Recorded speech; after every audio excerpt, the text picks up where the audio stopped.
ગૌણ સેવાના પરિણામથી ઉમેદવારો નારાજ જોવા મળ્યા। જુનિયર તથા સિનિયર ક્લાર્કના ઉમેદવારોનો વિરોધ સામે આવ્યો છે। ગૌણ સેવા પસંદગી મંડળ ખાતે પહોંચી અને વિરોધ નોંધાવ્યો છે।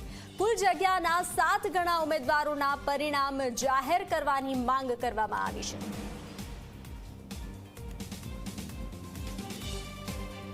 તો વિદ્યાર્થીઓમાં નારાજગી જોવા મળી રહી છે।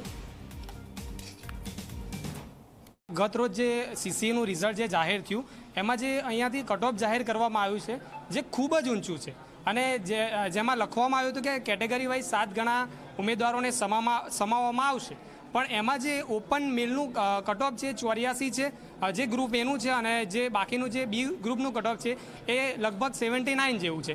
તો એટલું હાઈ કટ ઓફના લીધે જે ઉમેદવારો જે ખરેખર લાયક છે એ ઉમેદવારો આ ભરતીમાં ઇન થઈ શક્યા નથી। અને જે આ પરીક્ષા જે છે એ હજુ ફાઇનલ પરીક્ષા નથી। આ જે પરીક્ષા છે એ બેઝિક પહેલું સ્ટેજ છે, પ્રાથમિક પરીક્ષા છે, અને એના માર્ક જે છે એ આગળ જતાં કોઈ બીમાં કાઉન્ટ થવાના નથી।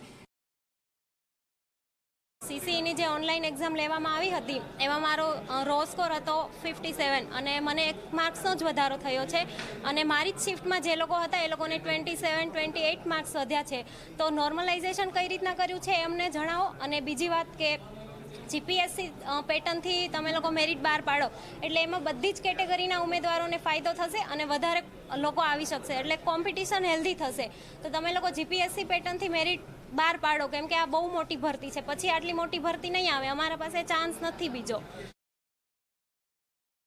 ઘણા બધા એવા વિદ્યાર્થીઓ છે કે જેને 60ના 85 માર્ક થઈ ગયા છે તો એ ઇન થઈ ગયા છે, અને ઘણા એવા ઉમેદવાર છે જેના 60ના 50 માર્ક થઈ ગયા છે અને આઉટ છે। એટલે આમાં કઈ પ્રકારે નોર્મલાઇઝેશન કરવામાં આવ્યું છે એ ખ્યાલ જ નથી પડતો। એટલે અમે ગૌણ સેવા આજે રજૂઆત કરી છે કે તમે રો માર્ક પણ જાહેર કરો, તેની સાથે સાથે વિથ નોર્મલાઇઝેશન, આફ્ટર નોર્મલાઇઝેશન જે વધઘટ થઈ છે એ પણ જાહેર કરવામાં આવે। અને જે સામાજિક સંગઠનો છે, સામાજિક સંગઠનોએ પણ આની રજૂઆતો કરી છે। આવનાર દિવસોમાં સીએમ સુધી રજૂઆત પહોંચે એના પ્રયત્નો અમારા ચાલી રહ્યા છે। ભરતી બોર્ડના અત્યારે જે વર્તમાન સચિવ શ્રી છે આદરણીય હસમુખભાઈ પટેલ એ પણ એવા પ્રયત્નો કરી રહ્યા છે કે જીપીએસસી પેટર્નથી આ જે પરિણામ છે એ જાહેર કરવામાં આવે।